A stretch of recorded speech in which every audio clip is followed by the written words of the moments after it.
Well, how's it going, everybody? Great to see you all. JT here on behalf of the Ethfinance and now the Ethereum community on Reddit.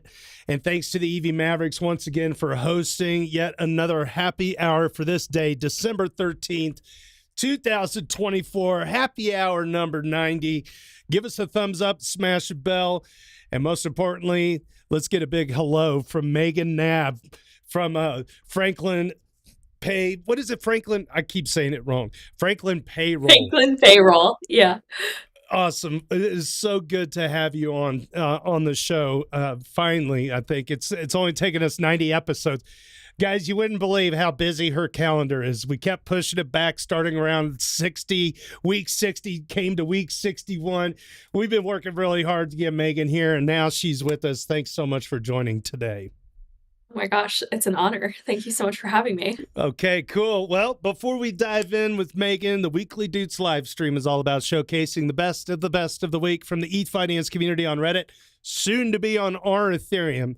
This is a read-along reaction series, and if you want to follow along, head on over to dailydoots.com, designed and produced by our very own Hani Abu. Big thanks to Tricky Troll for capturing and curating each of these days' Doots, and the A word for curating this most beloved weekly list. Go ahead and subscribe to us on any podcast feeds that you belong to. You can also mint this episode at pods.media/EVMavericks, of course, after the show is done. It's free to do so, and it's our own little way to give you an audio POAP. If you're watching my secondary window on Discord, make sure that you mute that window to avoid any echoes. And as always, if you know someone who wants a piece of this action, send them my way. Well, let's jump over to our opening tidbits here. Look at all these amazing guests that are coming down the pike. On January 3rd, we got Brian Smokovich from Pistachio Fi. This is a really cool one you don't want to miss. We got some guy named Justin Drake on Beam Chain coming on January 10th. And then January 17th, Kate from Blockcelerate. That's a guest brought to us by way of Logri the Bard. So we're going to learn all about Blockcelerate, Beam Chain, and Pistachio Fi over the coming weeks. For the last two podcasts of the year, we're probably going to take a little bit of a break and do an easy peasy show with no guests. We want to make sure everybody has a great holiday, but we will keep doing the Doots through the rest of the year.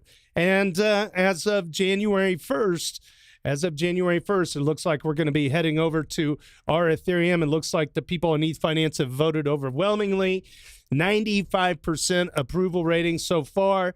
I mean, we could have done a simple majority of 50%, but we were holding the bar really high at 66%. I wanted it to be 80%, and now we're at 95%, at least above 90% anyway. So thanks for all the clear signal and the feedback. And last thing I'll mention about that is that we aim to keep that Ethfinance daily exactly the way it is. In fact, I want the word Ethfinance in the daily description on our Ethereum. We want that home to be the place where the Ethfinance and the EVMavericks can come and bring some blood into the main subreddit to help out all the newcomers, as we've always been the best teachers on Reddit. All right, so let's go ahead and get into our rich list for this week. Sitting at number 10, Hani Abu at 98, Set One Less at 103, Ethical Trade at 106, Crypto Currency at 108, 696 ETH at 111, Harog at 131, Tricky Troll at 132, Benito 2030 at 154, Logri the Bard at 156, and Superfizz sitting at the top in the Ivory Tower at 218. Awesome. Great job. So, yeah, Megan, if you didn't know, that's the number of times that those people have earned a point for making it on the Daily Doots, which is basically like the top 10 of the previous dailies alpha content. So it's pretty cool to get on the chart at all. We are celebrating now 1,116 Dooters, last updated as of December 6, 2024. I'm going to refresh the page. Ooh, it's now been updated. We got 1,117 Dooters. Whoop, whoop. And that's been, as of today, Harog, he got a triple kill. He went up. He's at 138. I think everybody else, it looks like, yeah, Hani Abu still at 99. Okay, so everything looks good. Great job to all of the Dooters on the Doots leaderboard. Here comes our Trinity, the morning roundup. Day trader by H chimes in Ethereum $10.3917. And you got Trisomy 21 chiming in on the ratio going up 0.39. You didn't even have to bust out the calculator, look at ratio gang. A weekly haiku courtesy of JS Tears. In it together, staking in any weather, birds of a feather. How does he do it? JS Tears, how do you do it? Amazing. And of course, Clam Chota says, it's Chota time. ETH, take my energy. And our shit post of the week, because we always like to start with the best for first. User Chris Kind says 4K strikes back, Revenge of the 4K, 4K Reloaded, and 4K The Reckoning. So we've got the sequels coming out for hitting that $4,000 price action. And Chris Kind is a duder number 4, a relative newcomer to the rich list. Well, let's bring it back home and let's talk to Megan Knab about Franklin Payroll and everything that's going on there. Megan, thank you so much for joining the show. Thank you for having me. It's like, I feel like I'm with a legend right now, JT. Thank you for including me. Oh, man, you're giving me way too much credit. Megan and I have actually known each other for quite a few years, swimming around in the back channels of the internet. I'm really inspired by her. She's the CEO of Franklin, and I don't think this is even like your first company. Can you give us a little bit of history about where you started, and then, I mean, don't tell me like when you were born and all that stuff. We can fast forward we can go past when did you hear about first hear about Bitcoin? When did you make your first company? Yeah, sure. Well, I was born in 1991 in Athens, Georgia. No, just kidding. No, I mean, I can't believe actually how long we've known each other, and it makes me feel like a crypto boomer. But I got into Ethereum around 2016, 2017. I started a company in 2018 called Veriledger. Ancient history at this point, but I'm an accountant by trade and have worked on Wall Street for a long time. And when I learned about Ethereum, I got super excited about the power for it to eliminate corporate greed and really leapfrog ahead of like all of these sort of like accounting technologies to create better accountability, more transparency in the corporate world. And, I think a lot of corporate America, people like shit on accountants, and also just like in pop culture, it's like, they're like boring or weird or like sitting in a back office. And accounting or Ethereum has really changed that narrative in a lot of ways, because to me, it's primarily an accounting tool. So started that up in 2018, operated it for a couple years, had a little exit from it. And then in 2022, started up Franklin, which is a hybrid cash and crypto payroll company.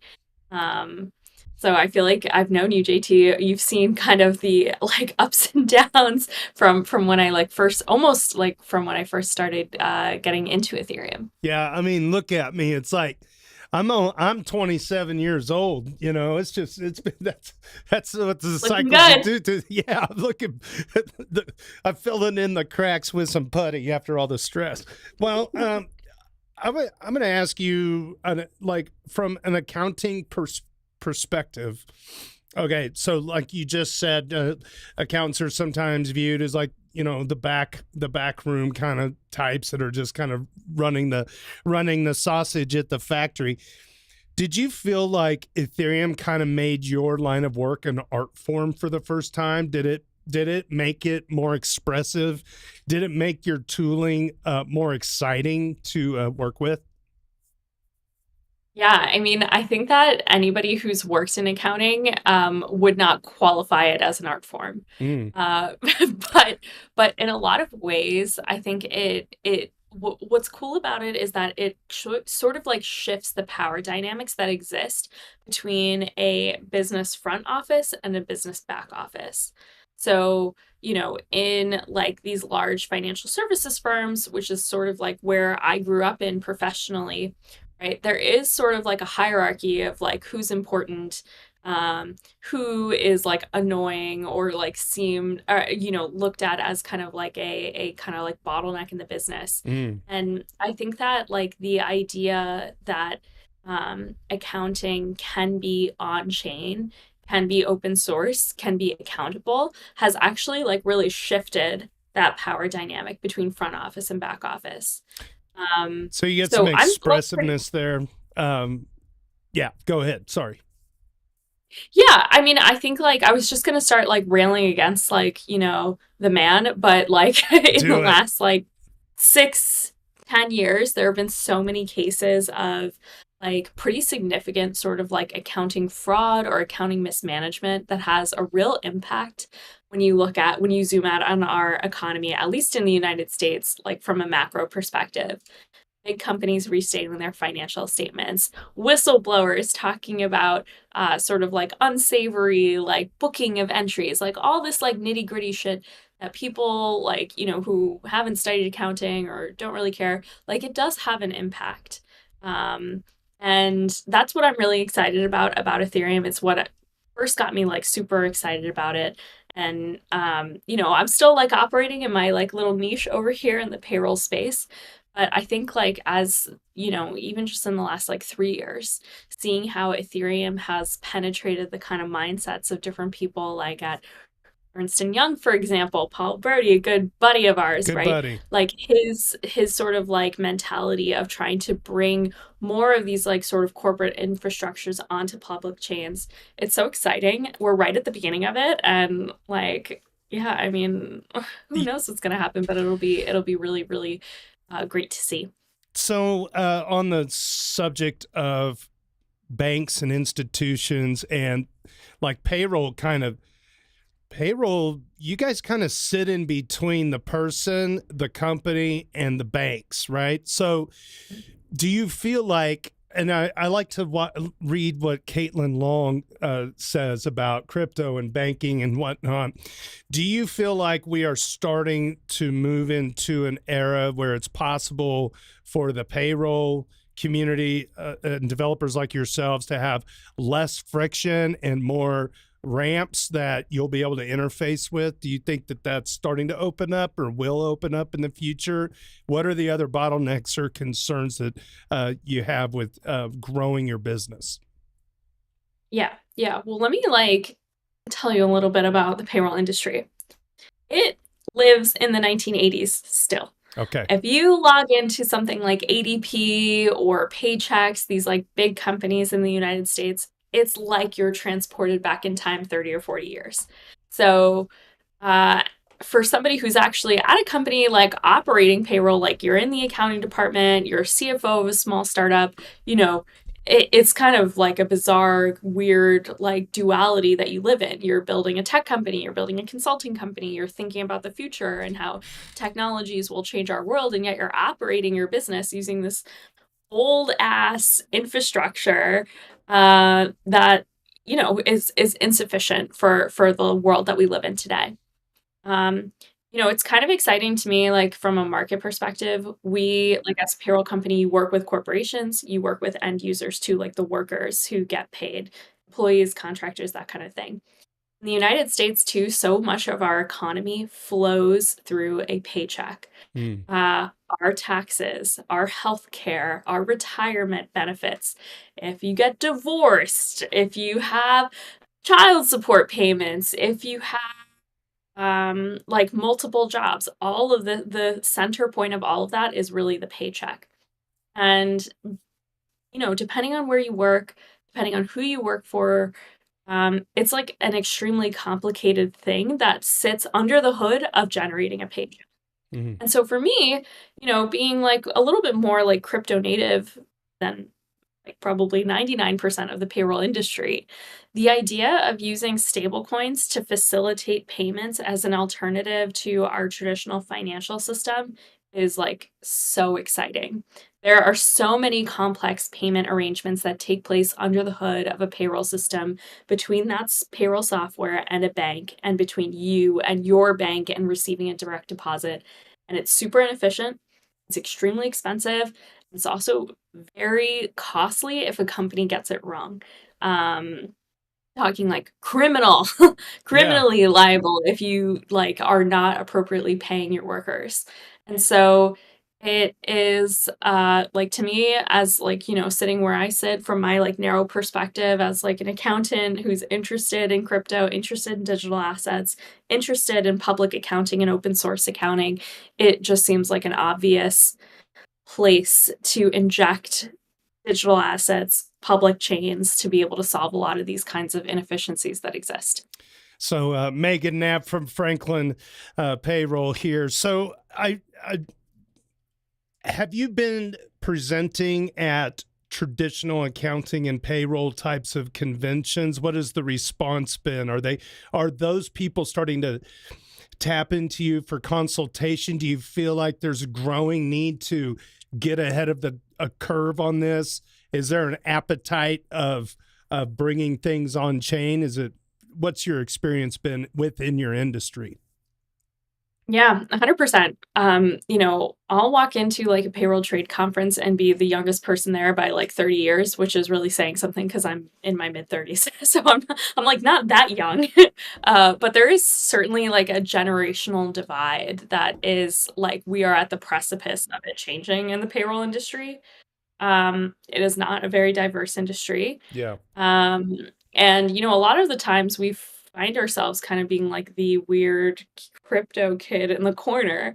But I would say over the past like 2 years, like the sort of growth and upside of stablecoins has become so apparent that we are becoming like a little bit more popular. Like in the payroll industry, we sometimes now get invited to sit at the cool kids table, which is You're you know, not it's about time, you're honestly. you're not the weird crypto kid with the unicorn t-shirt and flip-flops.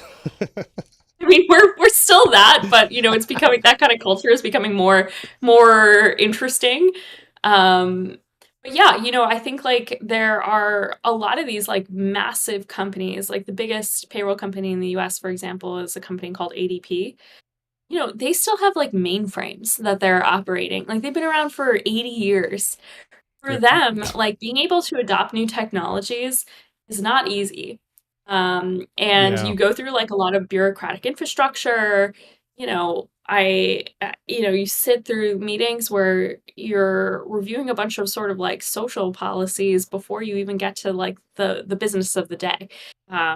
I was in a business meeting with a large payroll company once where, you know, we spent the first 15 minutes doing like a land acknowledgement of, you know, where their headquarters was, that they had taken Native American land, and then reviewing everybody's pronouns. And Mm. that is interesting, right, to some extent. But when you're in a super competitive industry and you have a lot of inertia to not do something like that, you know, it's super inefficient. And so I think that a lot of these like larger companies that are handling billions of dollars on a monthly basis are looking at startups as a like solution, you know, and like, you know, acquisition target to figure out like, okay, this is how we can offer a better product. This is how we can stay up with the trends and you know, enrich our product base. What are the odds that a company like ADP approaches you with a paycheck to buy you out and then never Yeah. embraces it? You know, like Oh, I hang mean, on to that nugget, you know, because I think you're onto something. And sooner or uh, later, it's going to break out. I just feel it. totally. You know, we, you know, like it's not like exciting. We have had like a number of acquisition offers from these larger companies. And for me, as the leader of this company, it's, you know, it's a story that has happened to so many tech firms where you get bought by a bigger fish and then the product totally dies. You're not able to integrate it, whatever. Like this technology is too powerful Mm, for it to not be brought to the market. And that's like really our mission. I love it. Um, you know, It's see inspiring. how Do it goes. you service anybody outside the United States, or is this just a U.S. based thing, or where is your business right now? Yeah, we do. We work with some companies that are outside of the United States. Our bread and butter really is the US based companies because we have the tax engines to be able to support that.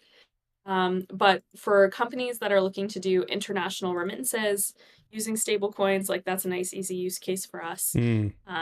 And certainly something that we see like gaining popularity. So there are a lot of countries out there, like jurisdictions out there that I think people talk about a lot when we talk about like updating remittance infrastructure, like in South America, Argentina, Colombia, areas of Asia, all that kind of stuff. So it's really exciting. If we were to look at Ethereum or blockchains from maybe like a Web 2 perspective, it certainly seems that stablecoins have hit the point of finding product market fit, and Yeah. that's really with international remittances so far. Yeah. That is so true. I can't remember the stat, but it was something like in 2023, the total volume of stablecoin transactions around the world was something like over $10 trillion.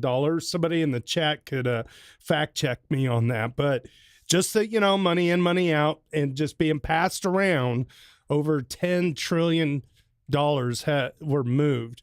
That's data that could not be, that's like on-chain verifiable kind of data, that. Yeah. And it's exciting, like as an entrepreneur building in the stablecoin space, seeing things like Stripe acquiring Bridge, which is a stablecoin infrastructure provider, Visa doing a lot of things with stablecoins, JP Morgan doing internal settlements with stablecoins. And I PayPal. think for us as a community, like the EVM community, we just have to remember like this technology should not be subject to corporate capture, right?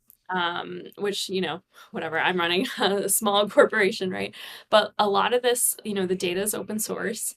It is like a very powerful mission where anybody in the world, as long as they have the technological know-how and sort of connectivity, can opt into this financial system in a way that you can't to like traditional banking. Like that's something that, as like builders in this space, we really have to remember to keep at the forefront of our minds. Yeah, and I'm curious how a bank with custodial services and stablecoins being involved would just make everything so smooth and quick for all of the reasons that you're mentioning. Just the velocity, the speed, the settlement times, the 24/7 kind of ebb and flow. You don't have to wait till midnight for it to show up in your account. It can be, I don't know, it just removes a lot of friction. It's going to be really exciting to see everything unfold. And is there, okay, so Frank, tell me again when Franklin went live. Franklin's been live for 3 years, 4 years? So we incorporated the company in 2022. 22. Our platform's been live for almost 2 years now. Okay. Very cool. And yeah, and if there's anybody on YouTube or in Discord that has any questions, you can either unmute or type it in the chat before we move on to the dudes. So I want to make sure that we get your answers to your questions if you have any. So Megan, Sure. what's next for Franklin? Yeah, I mean, for us, like we've done so we launched our payroll platform, so multi-currency batch processing, all of the sort of like bells and whistles that you would expect from a TradFi payroll platform in the US, like benefits integration, 401k integration. You can have tax advantage Bitcoin and ETH into your retirement accounts through Franklin, which is pretty cool. Certified financial planners plugged into you as well. We have like retirement programs that are integrated into Franklin. So really more of like the forward thinking like Web3 companies that are our customers have taken advantage of that. So they're companies that like want to be able to compensate their teams in crypto native assets. And then you have that sort of tax benefit of it being in a retirement account. That's something that's super attractive to them. Yeah. For us, I think we think about a number of things. We think about how can we streamline financial operations further. So we released bill pay, we released invoicing, those kinds of things. Similar mission, you can do them in a hybrid way, cash and crypto. We released off-ramping, so you can fund your payroll runs in stable coins and have it be paid out in USD. That's also something that's been attractive, where if you're accepting venture capital investment dollars in USDC or you're taking in revenue in USDC, you can really put those assets to work better on your balance sheet by paying people, by paying bills, things like that, all in a tax compliant manner. When we look at the next year, I think we look at two things. One is how can we serve a broader market? So, thinking about expanding our sort of like tax engine outside of the United States. And then also, how do we enrich the like upside of people who use Franklin? So that means employees who get paid through Franklin from their employer. What additional benefits could we be providing their employers to pass on to them that are like super attractive? Mm. um, what kind of like more interesting kind of like incentive compensation schemes can we also be offering that are more like Web3 native? Those are all the things that we are thinking about this year for next year. So, Megan, how many employees do you have, and are you currently hiring? Who are you looking for to join your team? Sorry, JT, I had a little coughing fit. Can you repeat that question? How many employees do you have, and like, are you looking for anybody? What roles do you need filled? This would be a good time to let Yeah, people know. yeah. So we're a small team. We're based out of New York, which is like where I reside. We are hiring for engineers, so primarily back end type like skill sets, have familiarity with Solidity, are like kind of like well versed in like crypto technology. And then also looking for go to market, so BD and marketing. So we're gonna be like making a bunch of hires in January. Send me a DM on Discord if you're interested, or LinkedIn or Twitter. Would love to chat with you guys. So we're really, to be like as a founder, right? We in 2024, like we grew over 1,000%. Oh, We wow. really like proved our sort of like thesis That's with our exciting. product. It's super exciting. And in 2025, we're all about scaling and really like starting to play with like the big boys in the financial services industry and still being that weird kind of like crypto kid. But, ending up being, like bringing this kind of like really powerful technology to the masses, while still like holding true to like, our EVM kind of like ethos, of like open source, open finance, while staying tax compliant. So anybody that's interested in that would love to chat with you. We need help. We Very, need help. very good. Yeah. And if you need somebody to help with some little tutorial videos, even if it's like internal based stuff or just customer facing how to's, let me know. I'd love to be a spokesperson. I think I saw Logri the Bard unmuting himself down there. What's up, Logri? A Hey. bunch of stuff to talk about. So specifically on the payment side, we've had Ryan Berkman on before talking about three cities, and he was talking about the how how identity spans chain, right? That an address is no longer, the equivalence of a person, right? You have to specify a chain, and you have basically someone willing to pay in one asset and someone to receive another asset, and the transmission from A to B can involve a swap and a bridge, and there's this larger intention that you need actually a lot of machinery underneath that to fulfill well. So that's one part of payments, is just like the act of transmission, and that can involve things like swapping and bridging, right? Another part of that is invoicing, and a third part is reporting, right? And invoicing, we've seen what people try this in 2017 with Request Network, and I don't know if that was just an execution failure, if they were too soon, if it was regulatory problems at the time. But I guess I'd say, like, it sounds like you definitely have an invoicing system inside of what you've built. You must, right? And then you must have a reporting system inside of what you've built, and you must have a transmission inside of what you've built, and you've kind of packaged those together into a larger product, right? Is that, and then do you have it's also plus what, off ramps or on ramp and off ramps in crypto, or what else is in your product that's not those three things? Yeah, I think so the one thing that's like you didn't mention, which is like an interesting way to break this down, is like the tax compliance side of things. So Payroll is there are a lot of like crypto companies out there requests included that say they do payroll, but they have no sort of concept of the tax obligations and liabilities that exist when you make those kinds of payments. And all of that is like native into Franklin. So one example of this is like there are certain states that explicitly prohibit crypto as a form of payment for W-2 wages. And it's actually interesting if you trace back this history, it goes back to like Appalachia in the 1800s, where coal mining companies would compensate their In company workers. script. Yeah, that's hilarious. Yeah. So they said you have to pay them in dollars, and that prohibits Exactly. stablecoins. Got it. That's hilarious. Precisely. So, right, if you're living in a state that's like around Appalachia, chances are you actually legally can't be paid in crypto as part of your salary because of those kinds of laws. So that's something that we really care about. That's something that my like history as an accountant and like running payroll for many years before starting Franklin, like that sits at the front of your mind. Certainly. And to like a comment you made before, there are like a lot of invoicing products out there. And to me, like we built it, we have it as part of our platform. Our core business is really running payroll. And if you want to be paying vendors or invoicing customers in crypto, we also have those tools, but it's just sort of, we want to provide a great user experience to our customers so they can use us for all of their different on-chain operations. If you're not running payroll, you want to be doing like 1 or 2 invoices, like maybe you should look at Request Network. Or there are others out there.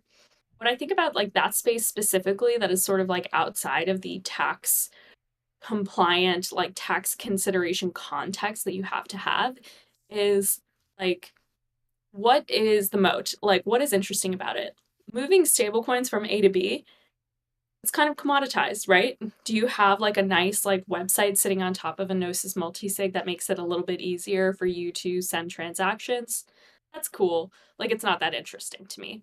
And so for us, like these more sort of like complex financial operations that have a lot of like importance in the real world of like, hey, I need to file taxes next year. I need to have a W-2. How the hell do I classify the crypto I got as compensation? Like that's really where Franklin's like bread and butter, our value add like sits.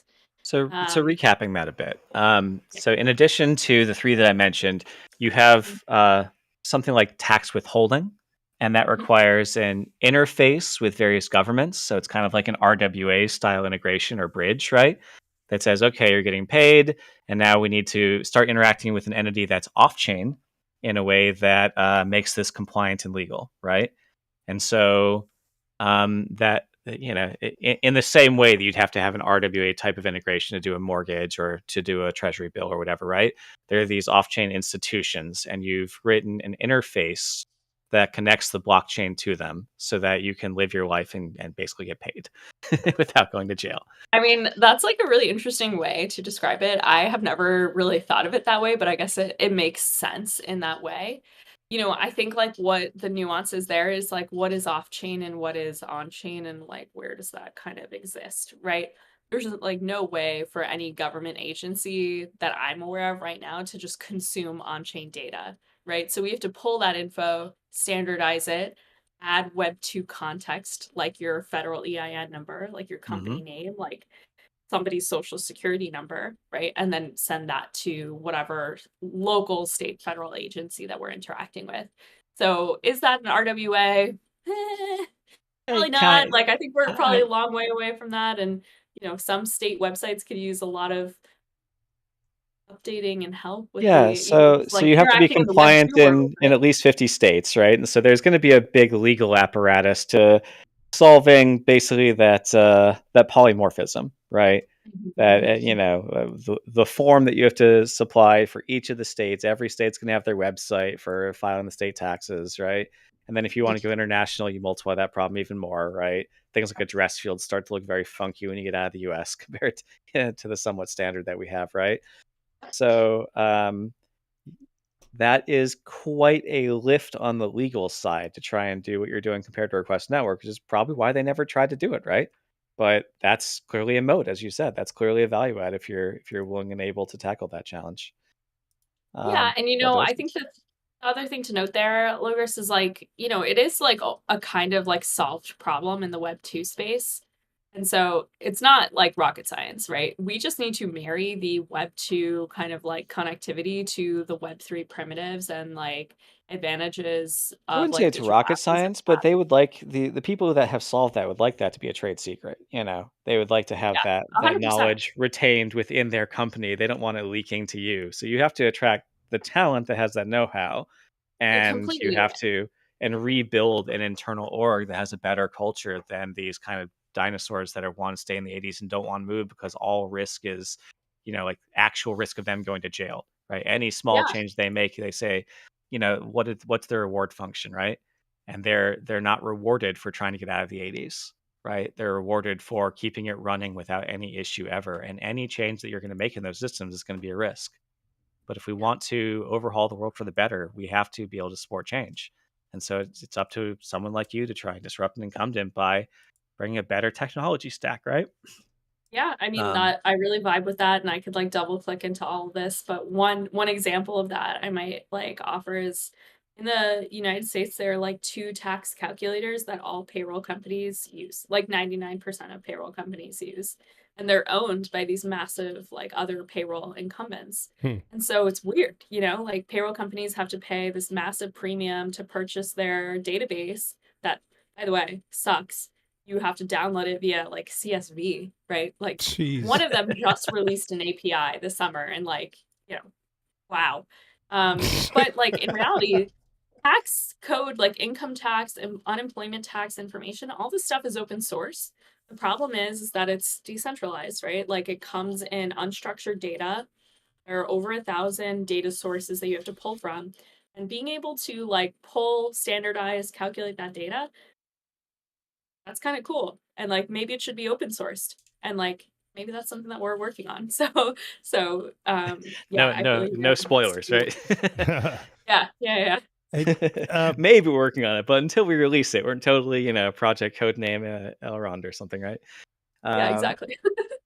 uh, okay, so what is obviously you're growing by leaps and bounds. As JT plugged, this community sometimes does education, outreach, and onboarding materials. We did so for like Rocket Pool. So that's one way we might be able to help and integrate. Another thing I'd say is there's payroll adjacent type things like Opolis offers, which is basically like an HR org in a box, right? Yep. So that if you're an independent worker, Mhm. that you can have the benefit of an HR org without having to learn all of that stuff. Mhm. Um, is that something that you would partner with someone to try and bring in? Do you just consider it not part of your solution? Is that something you'd be interested in expanding to eventually? Yeah, I Um, mean, I think the work that Opolis does is amazing. They've been around for longer than we have. They have a different approach. They work with a lot of freelancers. We mostly focus on like the corporate side of it. So like you're a startup, maybe you're employing a contractor who then decides to pay themselves through Opolis. Right. There are ways to like kind of partner with these different organizations depending on how you want to like work with your team. One thing that we've noticed is that a lot of DAOs like to work with Opolis because they want to have these more kind of like freelancer friendly type organizations, where you have contributors, maybe you don't have employees, right? That's a great solution there. Franklin does have like HR tooling as well that's really geared towards the corporation. And then it's for them to use as they see fit. One of the simple things that we released like in our V0 that was like one of the more popular things that we did was just being able to marry a Web2 profile, like somebody's name, with their address. Mhm. For so long, organizations, when they're paying out people, it's up to one person to manage a spreadsheet where they have somebody's name and their wallet address, and like Yeah. hopefully the spreadsheet doesn't get corrupted or yeah, something that like that. that wouldn't get like leaked or corrupted or what could go wrong, right? Well, we've had so many instances. For an example, CoinShift, I think like a year and a half ago, they had this system where you upload a CSV to their system and then you press a button and in your multi-sig, and then it gets paid out to all of the recipients on that spreadsheet. What happened? somebody injected some malicious lines into the spreadsheet and then hid them. So whatever the poor soul was who is uploading the document didn't realize there were some like hidden lines, and then they Brilliant. drained a treasury. Right? That Brilliant. cannot happen with Franklin. And it's one of the things that we like, because I used to do this, right? Like I used to be the person pressing a button from a multi-sig to pay out a ton of people, and it causes a ton of anxiety. Yeah. You're in this position of like checking, like, is the wallet address correct? Yeah, let's look at the transaction prediction on that. Oh, it's 10,000 lines. Yeah, and so that kind of ability to have certainty that you're paying an employee profile like you would to their bank account, right? Like in a regular payroll system, their bank account information is tied to their profile. We do the same thing with wallet addresses. And this idea of identity that you mentioned before, like one person can have multiple wallet addresses. JT's probably got 500. I don't know. At You least can like, two. right? You don't have to. Yeah, JT's sibling the F out of all the airdrops, They all have the same password. So I think it's really bringing forward this like Web 2 UX experience with like Web 3 native primitives. That's what we're excited about. And thank you so much for all your thoughtful like questions and commentary. No, this is great. Thanks for coming really on. what I'm all about. Definitely. What last questions I'd say is, so we're going through hopefully a renaissance and a change of regulatory headwinds to regulatory tailwinds in the next cycle, right? You see the social media is very abuzz with all the political appointments and the incoming administration. Are there any changes that you would hope that administration would make in order to make your company more successful, in order to ease the adoption of the solution that you're offering? What would you hope from this administration, or what regulatory headwinds could disappear that would make crypto take off and hit that viral spark? Yeah, I mean, well, what I would say to this is like, I have been operating in the Web3 space through Democratic and Republican administrations. And one of the great things about being in the United States is that it has the most sophisticated capital markets, infrastructure, and market in the world. A lot of companies are afraid of operating here because of, perceived like regulatory like lack of clarity. It certainly depends on what you're doing. I think for us in particular, like we will navigate whatever political regulatory headwinds there are because of the space that we've chosen to operate in. So payroll companies have like a very specific treatment under US financial regulation, financial rules, and we operate within those rules, and we will always operate within those rules. Is the like new administration good for crypto vibes? Like perhaps. I don't have like a crystal ball where I will predict or I'm even not asking really you to weigh in on like whether you like the new administration or not, or whether you think Mhm. yeah, I'm just asking if you had a wish list, if you could talk to your new administration and you could say, here's what you could do for me. Do you have anything that comes to mind in terms of this is the point of regulatory uncertainty? Like we really need USDC to be a bearer asset. We need something like stablecoins to be encoded in law. We really need, better bankruptcy proceedings that are going to, handle this in a way that's not just a general creditor. We really need, this is the point of regulatory uncertainty that is causing us and our customers, the most friction, the biggest legal question. What would you, if you could talk to the new administration and give them a short wish list? Do you have anything on that? Well, not really. And the reason that I say that is because like regulators in the US at least, like their job is to ask a lot of questions. When I was working just in plain old like equities, like I worked at a broker dealer, right? We worked with FINRA, we worked with SIPA, we worked with the SEC, SIPC, like all of these guys, like, and it changes every administration. They just ask a lot of questions. What is problematic, is like when regulators start to like regulate in the gray areas of law. And so, one of the things, certainly like Hester Peirce, who's like a favorite of the crypto industry, an SEC commissioner, has said is the SEC needs to operate their business more transparently and in public. So you have a founder who gets an SEC like a letter, which means that their company is going to be investigated. A lot of times what happens after that is these backroom dealings, right? That's not good for anybody in the industry to not know what's discussed. And really, it's almost like a shakedown that happens sometimes, right? The SEC. FTX. Sorry. Well, FTX is interesting because there were criminal. Well, also FTX was most of FTX was not in the U.S., right? That was an overseas entity. So yeah, and that's the irony of a lot of what the SEC is doing, right? Is that the more they crack down on U.S. entities, the people are still going to be seeking opportunities, the opportunity for crowdsourcing funding, early stage access to investment opportunities. That desire isn't going to go away. So if it's not available in the U.S. because of regulatory enforcement, right, actions, it's just going to push people outside of the SEC's ability to protect investors.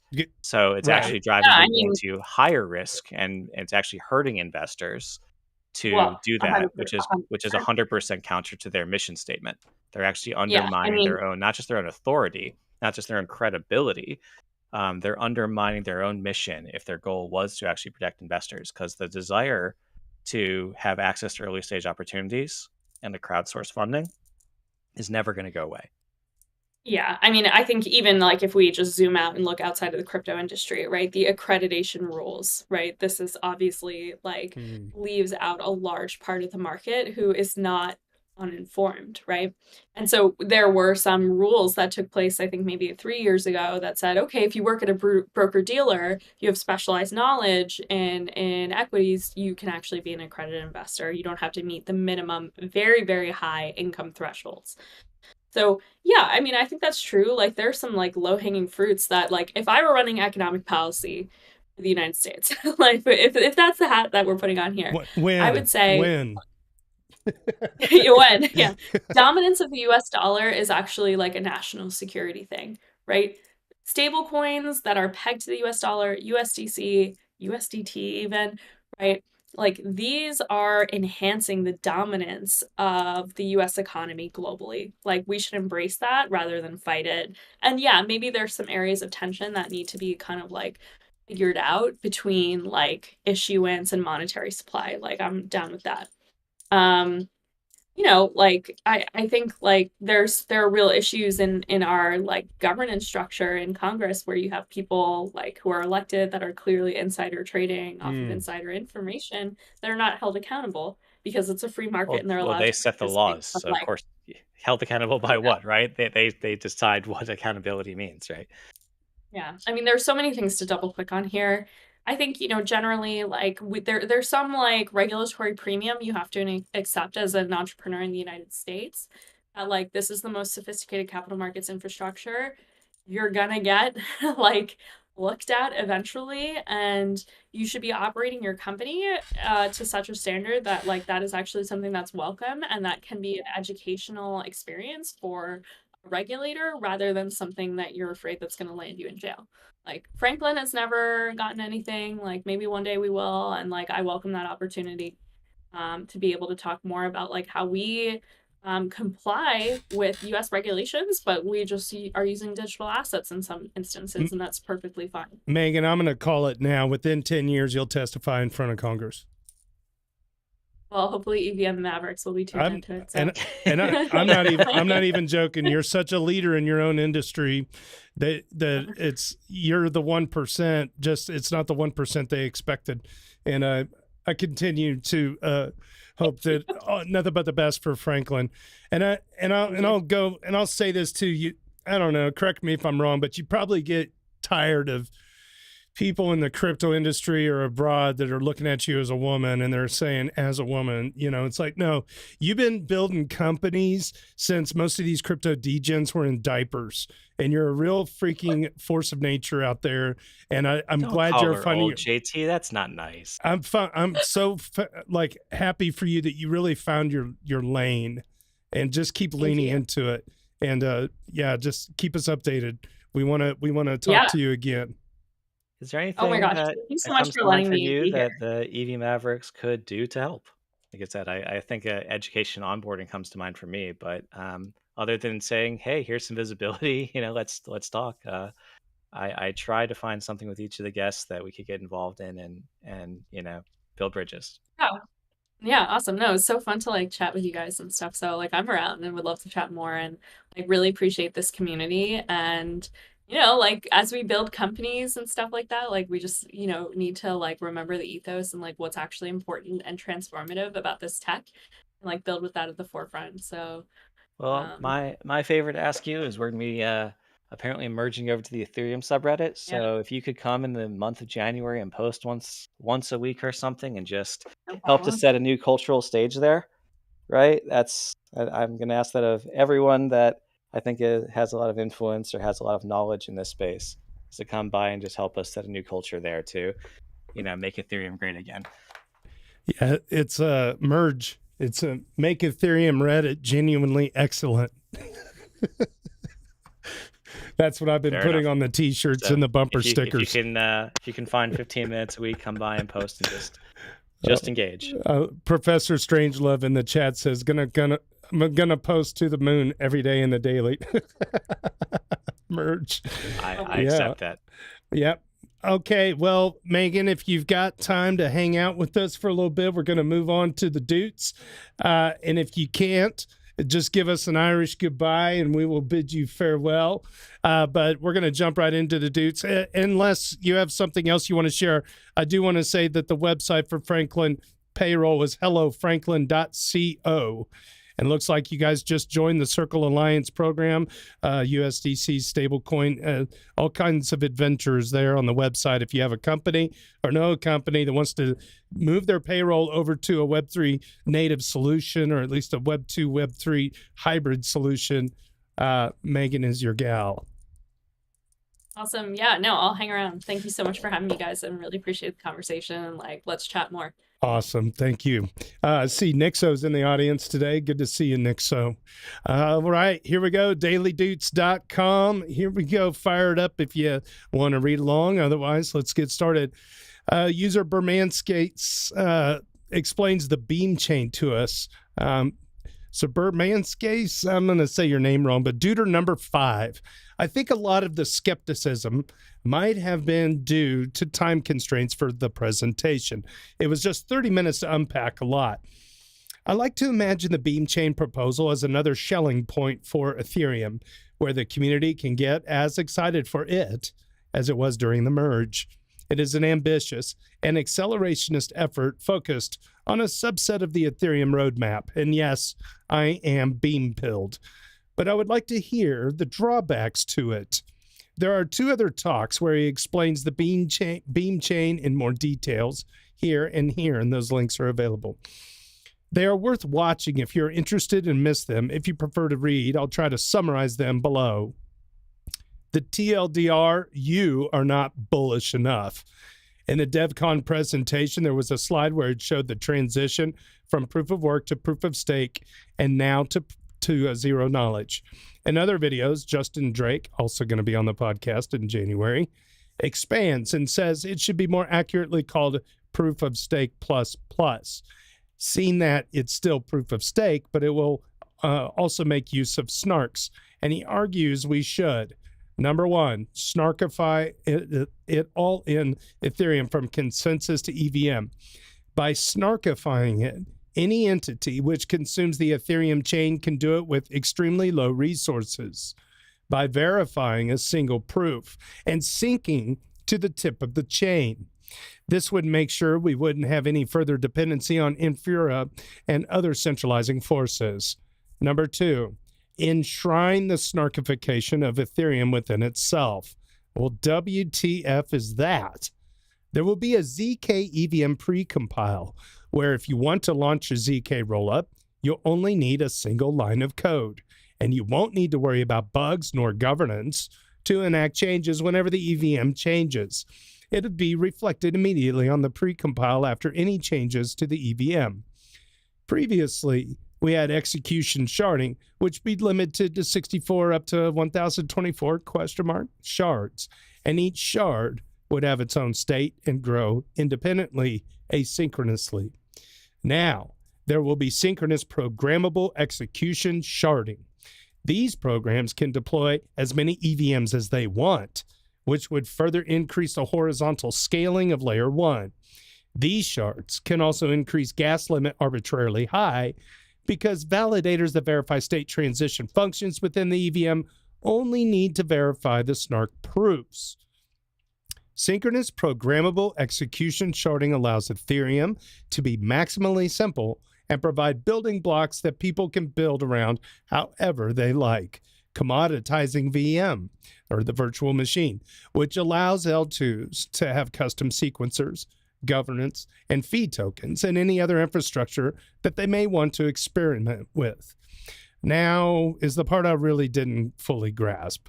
Justin mentions we can go further. We can boost programmability by not enshrining EVM itself, but enshrine a ZK EVM underneath it.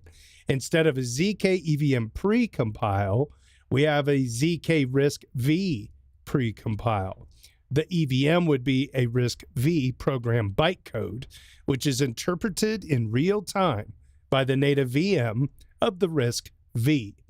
He also expands on the other items that will be treated under the Beam chain, but which might be well known to Ethfinance already, and the post goes on from there. We're going to have Justin Drake on the show January 10th, it looks like. January 10th, Justin is going to be here. So bring all your confusing questions to that show, and Lord help me, because that's going to be a big lift. All right. And let's see, moving on down, Ologri the Bard gives us a brief history of crowdfunding on the blockchain.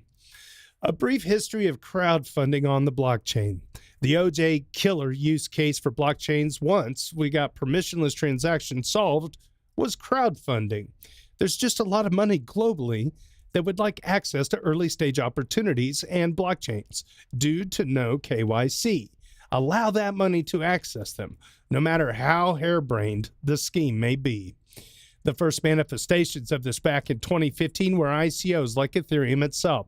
Send us some BTC and we'll give you some Genesis tokens on our new chain. Shortly after this were on-chain ICOs like Bancor and Golem that were mega hits in that age. Don't forget EOS. God, I can't believe how many tokens they got. Anyway, again, send us some ETH and you get some Genesis tokens. Normally, at least in the US, this would be illegal under securities laws, but Ethereum got away with it under the guise that ETH is a new commodity because it doesn't give you a claim on revenue. But it was just a utility token used in the protocol. Once that precedent became set, everyone copycatted that answer to raise stupid amounts of money in what was clearly one of the most exciting periods to invest I've ever experienced. Obviously, most tokens shouldn't be air quote utility tokens, and this led to terrible UX for a lot of projects. But if you're wondering why this terrible UX caught on, avoiding securities laws is the answer. Thanks, Gary. Then the SEC started suing U.S. companies that tried this, so the trend dried up. It wasn't proven illegal, mind you. The SEC just created enough regulatory uncertainty and threat, so no one wanted to try it just to be the standard bearer in a 4-year lawsuit. Thanks, Ripple. Naturally, all the ETH that was given to these projects was then cashed out to fund the project or just to grift. And we were left holding the bag on a historically awful drawdown of ETH from $1,400 to $80. Anyone complaining about the ratio in the bear market this time around has either forgotten what it felt like or wasn't around in 2018. That was brutal. I digress, though. A few years later, necessity remains the mother of invention, and the need was still there to offer crowdfunding. So the ecosystem thought up a new mechanism for this. Rather than selling tokens, projects would just give tokens away in a massive inflationary bonanza. They would not only give tokens away to people just escrowing some ETH in a pool, they would give a lot of tokens away for people to LP their new tokens, so there was liquidity to sell into. This is probably worth reminding you at this point that no one is giving tokens away. This created liquidity pools that the token originator could then dump onto to raise money for their project. Also, it was very fun to dump some ETH and Yiffy or YAM pool zeros and see 1,000% APR numbers stream at you in real time. We were crazy then. The bear market does weird things to you. You just had to be there for it to make sense. Well, how did this securities laws? Well, the token originator never let people directly invest in the project. All money raised by the project was through secondary sales on DEXs. Whomever bought the tokens didn't know they were buying it from the project, so there was no reasonable expectation that the sale was an investment in the project. Genius! Thank you, Ripple, for setting that precedent.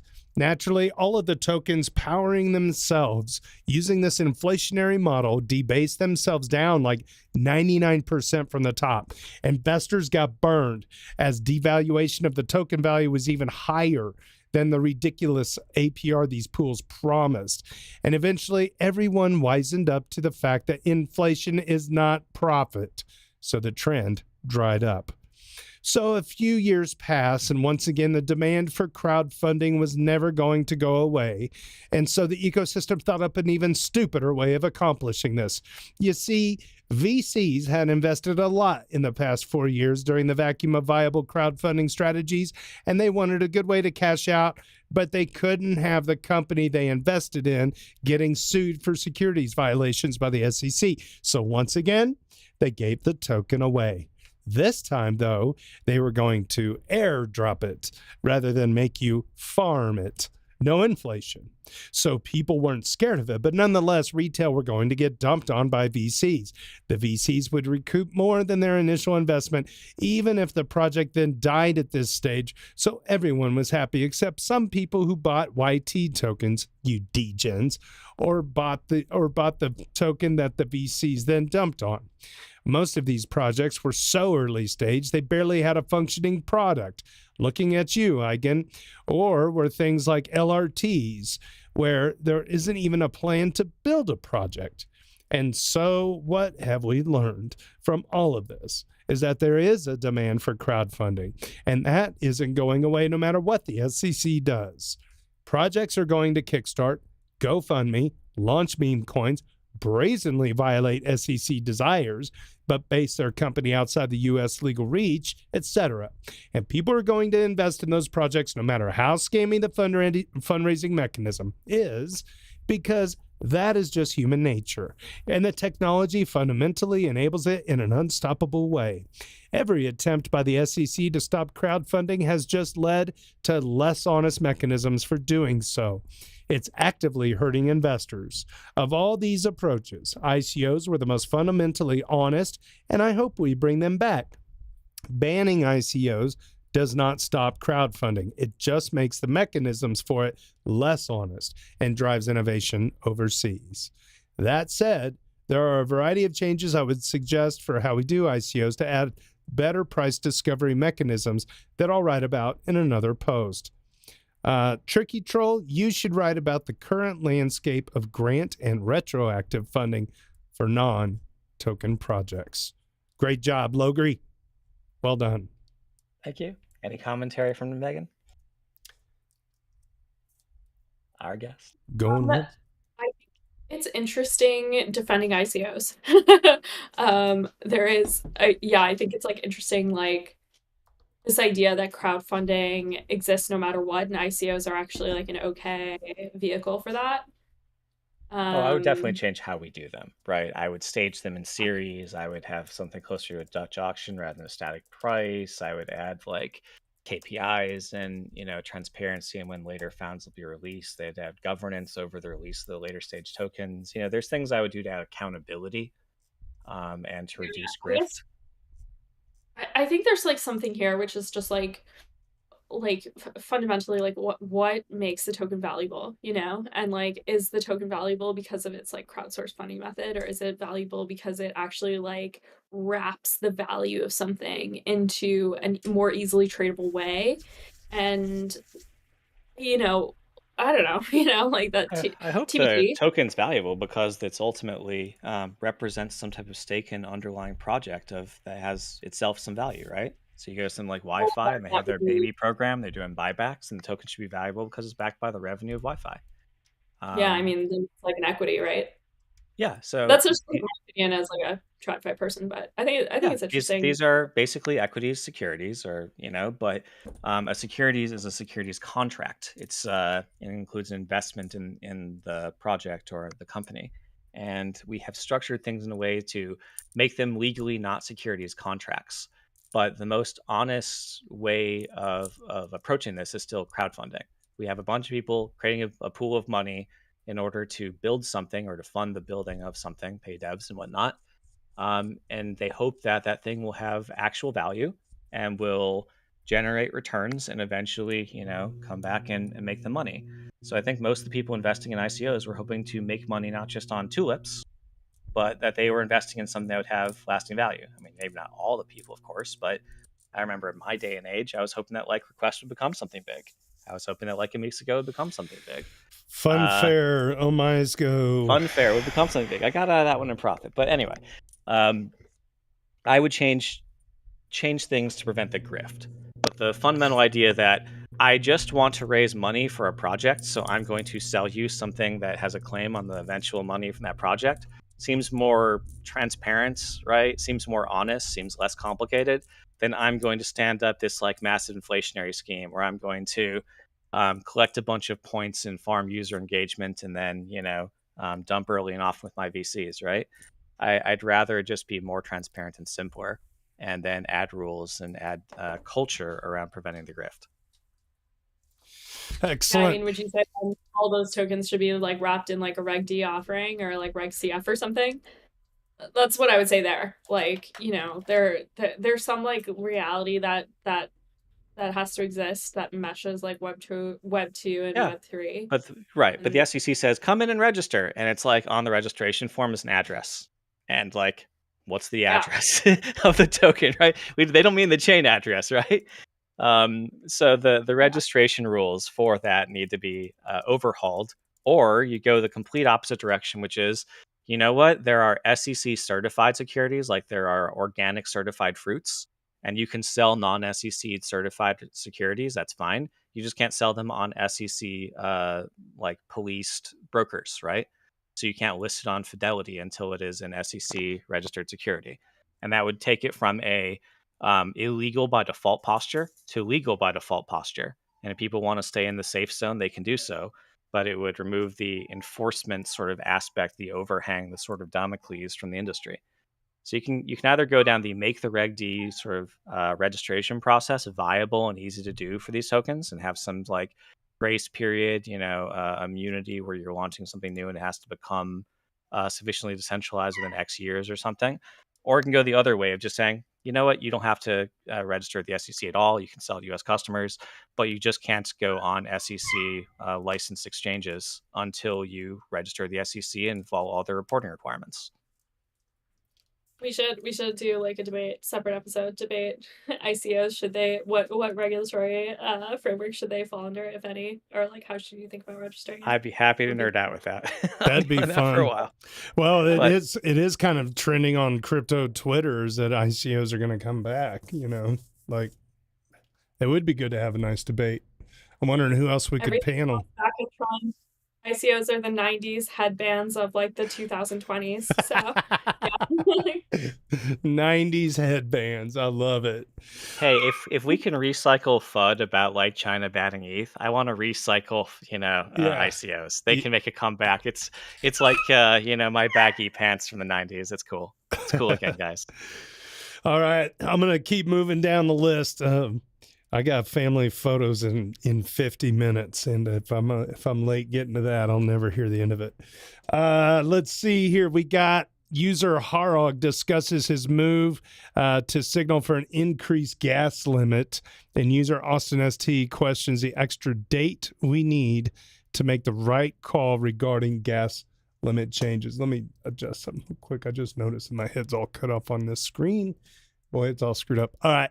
User Harog. Harog's on our top 10, I believe, on the Doots list. And they just had a triple kill daily due day. It was 2 days ago, I think. So Harhog is a legendary account. Duder138. Many thanks to user Elixir_Knight for initiating the discussion about increasing the block gas limit here, and everyone contributing to the discussion. There's a link. I had my reservations due to the Pectra hard fork with a blob increase and not yet approved call data repricing, which is in EIP 7623. Last 30 in the All Cores development call, there was a clear vote to include EIP 7623 into Pectra. With this in mind, I thought about it again and also read the recent ETH research post about the block arrival times and available bandwidths. And there are more links to click through. Both of them focus on the blob number increase, and there are some subtle nuances which makes it a bit different for block size increases. Nevertheless, they both agree that the network can safely handle the suggested blob size increase, and I do not see from the data that the network would have issues with an additional minimum gas limit increase. If we see the network slowly getting into trouble with the slowly increasing block sizes, it is pretty simple to reduce the max gas limit again. Therefore, I set my nodes to broadcast a suggested gas limit of 60 million instead of the current 30 million. The instructions for it can be found on pumpthegas.org. Geez, let me guess, is that a Hani Abu site? Depending on your setup and client choices you have, you need to do the settings in the execution. Let's open up that site, by the way. There it is. Cool. Pumpthegas.org. Okay, I really hope we will get an improvement here as the UX for changing this number is far from optimal. Looking forward to more validators doing this, and we will get a slowly increasing block size. And then user Austin ST, freaking ultra marathon runner, Duder number 72 response. I'm really glad that the call for better analysis of bandwidth overhead was answered. I feel pretty good moving ahead with the 6 to 9 blob increase. I really hope now that we have better systems in place for monitoring available bandwidth, that we continue to keep an eye on those metrics. Does the move 6 of 9 play out as expected? Does the available bandwidth decrease by the expected amounts? We'll be looking at more changes to the blob count in the future. So we need to get a good understanding of the actual effect this change has. I can understand the reasoning for increasing the gas limit, particularly contingent on inclusion of 7623. And if we decided that there is a bandwidth to spare, it makes sense that some of that should go to the L1 rather than all being allocated to blobs. I feel less certain about the effect it will have on home staking operations. Presumably, bandwidth is the limiting factor for most people. And from that perspective, increasing, even doubling block size isn't too impactful on bandwidth usage compared to adding on a bunch more blobs. But increased block size has a potential effects just beyond bandwidth, CPU load, SSD speed, and space from increased state growth could all be limiting factors for some people's setups. Would there be an effect on RAM too? I'm not sure. How much overhead do home stakers have on each of these metrics before they'd be forced to upgrade? Fortunately, these are easier upgrades to make, whereas my pay upload speed is heavily throttled, and I'm already paying for the best internet plan I can buy. There's the can of worms about what the cost to operate the validator should be. But assuming we could all agree on that, it still takes work to figure out the correlation between block size and cost. Do we have data on this? For an X increase in average block size, is there an effect on block import time in a way that could affect attestation effectiveness?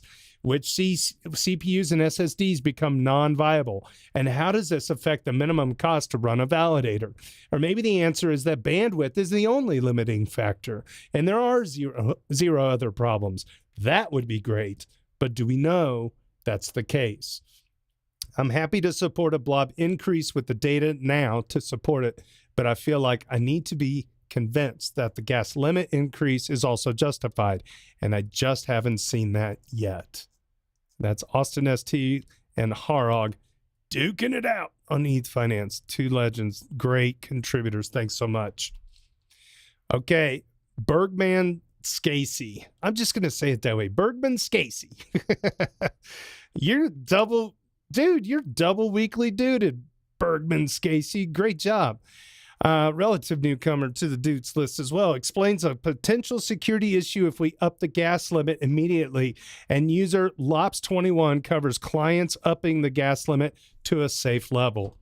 Bergman Scasey says, apparently there is a problem if the chain goes to 60 million gas right now, which was reported by Marek Morozinski from Neithermind, where all clients wouldn't handle large adversarially crafted payloads. Wow, these words mean things.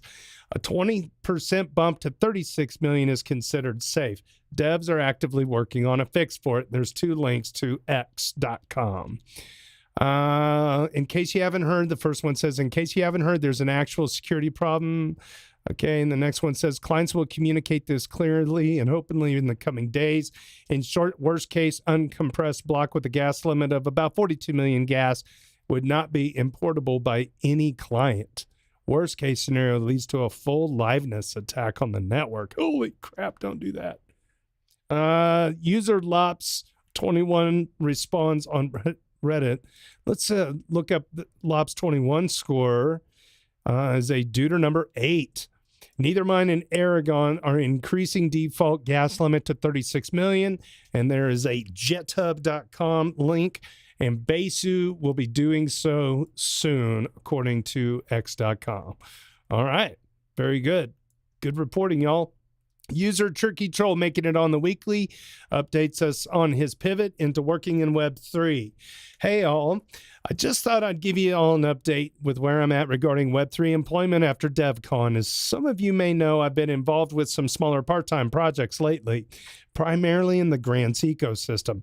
These have included scouting out grant opportunities for ETHstaker, getting some funding to finish off and polish the EVMavericks project Rocket School, and I also did some grant work a few months back with a New Zealand-based startup, which the founders ended up putting on hold.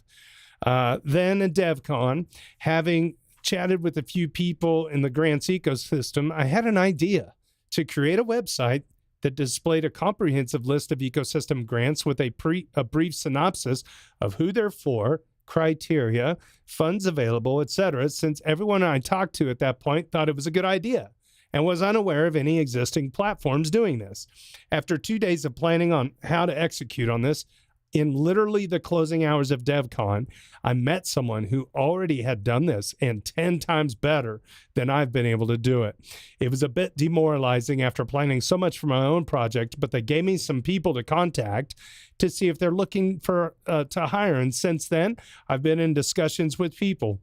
So in the spirit of promoting a genuinely useful public good, I can't believe almost nobody I talked to knew existed. If you're interested in finding a grant to fund your project, check out the Karma Gap funding map. Let's open up that in a new tab here for a comprehensive list of grants with filter and search tools. Or if you would prefer an AI tool to simply identify what might best suit you, try ecosystem.vision. Okay, and Treebeard on Discord is saying, yeah, there's a few. Gap.Karma HQ, XYZ. Let me copy this link and open this up in a tab as well. He says that's the best one he's come across. So we're going to start with Karma. Yeah, okay, there's a link right here. This was also what Tricky just said. Okay, thanks. Now I'm following. So, for instance, here's Green Pill. Okay, let me share the screen properly. Here's Green Pill, Q2, SCI Creator Fund, Octant, Epoch 6. Regen, Citizens, Genesis, Land Regenerator, so on and so forth. Here's another one, Explore Ecosystem Grants. This is looks like part of an AI tool. Okay, and you can apply directly on these sites. Wow, these are really clean, aren't they? Look how it looks pretty good. So there you go. If you're interested in finding out more, check out those links from dailydoots.com. I'm going to keep going. Also, shout out to Karma Gap for creating a really cool framework for grantee reputation and tracking with the Grantee Accountability Protocol, or GAP. Not the clothing outlet, which is aiming to create a standard across grant programs, which allows grantors and donors to see how previous funding has facilitated grantee project development. This will be a key stepping stone going forwards to improving the grants ecosystem so that we're utilizing our funding as efficiently as possible. I will be writing more on this soon as a follow-up to Logri the Bard's piece on Web3 crowdfunding, which is available on Reddit. There's a link here. It has 73 upvotes. In the meantime, I have decided to continue setting up my own website and service, which will aim to raise awareness of grant opportunities through various means, and also offer grant consulting and grant writing services to those who need help. So I look forward to announcing something to everyone here soon. Finally, I have also signed on to a local startup in the blockchain supply chain tracking space who have some promising partnerships for their app built on Base. This is a part-time role, and I will be sharing more details on this in tomorrow's daily. But be aware that this is effectively sponsored content. Regardless, I'm excited to share it as they are going for an interesting combo of very serious business-facing, real-world use case and new-age memery to generate a consumer user base beyond their business-to-business tool. Plus, it'll be my first official Web3 role on an ongoing basis. Well, good for you, Tricky Troll, world traveler extraordinaire, for everything you're trying to do. You're out there hustling, man. Not only that, you've been making our Doots, making this podcast possible for a long time. You will most certainly find employment. Okay. User Aiden Cairo takes over the daily DevCon watch along from Superfizz. Okay, so this is cool. Let's see here. View on Reddit. Aiden Cairo sounds like a new name. Duder number 6, diving in. Superfizz started a thing where it's like one DevCon video per day for the ongoing amount of talks. I can't remember how many it was. Hold on, my wife's calling me. Okay, I got to move on. Daily DevCon video number 8. It's Monday, December 9th, 2024, day 8 of our DevCon listen along. The transcript proposed redesign of the Ethereum consensus layer called the Beam Chain, aiming to incorporate, we covered this earlier. The discussion questions, how does the presenter address the risks associated with deploying multiple changes at once in the Beam Chain proposal? And number 2, what considerations are made in the protocol regarding the choice of ZK-VM for the Beam chain? And how does this affect decentralization and flexibility within the Ethereum ecosystem? So your mission is to consume the content, then comment with insight in this thread and vote up other valuable comments. The primary goal here is community development through education. And there's links. It's got links to all of the DevCon recaps from the previous day. It's kind of, you can navigate it similar to the Daily Doots navigator, right? So here's yesterday's discussion, and then you can open that up and so on and so forth and keep moving backwards in time. What a great initiative by Superfizz. Thanks so much for doing that. It's really cool. All right, Sleety Whistle, user Sleety Whistle. Oh, yes, I remember. This is a Duder number 1. A Duder number 1 showed up in our daily. I think I mentioned them on Twitter or on X, and I asked them to come bring it over to Ethfinance, and they did. So user Sleety Whistle. Hi, I'm Sleety, a longtime lurker here. I create educational animations around Ethereum and DeFi. I just posted the most recent tweet thread, which is a high-level overview of ERC20 tokens, looking into some alternative platforms for future animations, and Twitter X is too gated for my liking. Anyway, here's the thread. It's so clean and precise. I don't know if you guys saw this, but it's a whole tweet thread of animations, and it looks like a kind of 8-bit Nintendo style, for lack of a better way to explain it. So they're just cool. It looks like an old Apple II GS or whatever. But it's a whole thing. It's a whole thread. Explains ERC20. and shows all these cool little animations. So Sleety Whistle, thank you so much for producing these. It's definitely great eye candy. We got 2 more left. Usick Epic Trader fights some FUD spread by a bankless episode guest. Oh, boy. Oh, man. Epic Trader is a duder number 7, but I feel like they've been around for a long time. Epic Trader writes, so after looking over his article, it seems he's just being dramatic to garner views and make a name for himself. Or maybe it's because he's invested in other projects too and is talking his bags. Here's the main points from the article. Ethereum is under increasing competition from all sides, and BTC is better money than ETH. Epic Trader responds, no, it's not. From the article, Solana is a more performant smart contract platform. Epic Trader replies, no, it's not. Celestia is a more performant roll-up platform. I honestly don't know if this is true or not. We need to acknowledge the following trends, the writer writes. L1, new asset issuance and activity is leaving Ethereum L1 for alt L1 such as Solana and L2 such as Unichain. The desire to keep apps on the L1 is unclear, as is the L1 scaling roadmap consequently. Okay, the reply from Epic Trader. There really isn't any clear tendency that anyone is leaving Ethereum for any other ecosystem. There's no decline in transactions per second, users, total value locked, or apps or anything to indicate this is true. Creating an L2 on Ethereum is not an indication of leaving Ethereum. It's literally the opposite. The roadmap is perfectly clear. We're scaling Ethereum by creating bandwidth for L2s, and we're working towards removing the fragmentation. The writer on Bankless continues, L2. Ethereum L2s are highly fragmented. A single chain operated by a public company, for instance, Base, is currently set to dominate the field. Epic Trader responds, switching to alternative L1s causes even more fragmentation. Again, L2s will not continue to be siloed, so this is a temporary obstacle. But bridging to an L2 is a 100x better experience than bridging to another L1.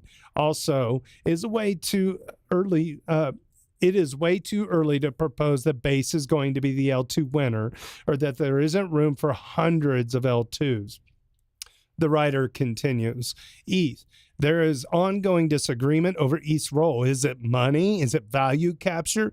Do we need to scale the L1 for value capture and importance? Should we care about ETH's value capture and price amidst relative underperformance over the past couple years? Epic Trader responds, there's really not any meaningful disagreement about this within the community. Everyone mostly agrees ETH is money. It's literally the native currency of Ethereum. This shit is so dumb. Also, ETH is up against BTC over the last 4 years. So in spite of BTC having its moment, we've actually been performing better since the last cycle. Way to go. Those are great responses. And finally, to round out for this week, user Benito2030 starts a discussion about the community members with more divisive rhetoric. Benito2030 is a Duder 155, top 10 Duder here. I really like that there are ETH community members that really start pushing the ecosystem and Ethereum Foundation and researchers out of the comfort zone. And just to be clear, this is not about Max Resnick, though he might have played a part in that. And as stated yesterday, think this was a net positive, but it's still good he's gone. But there are more people like John Charb, Kane Warwick, Eric Connor, Konstantin Lomashuk, etc. They all have different approaches, but I think they really want to improve Ethereum, especially after listening to one of the latest Bankless episodes with John Charb and Mike Ippolito.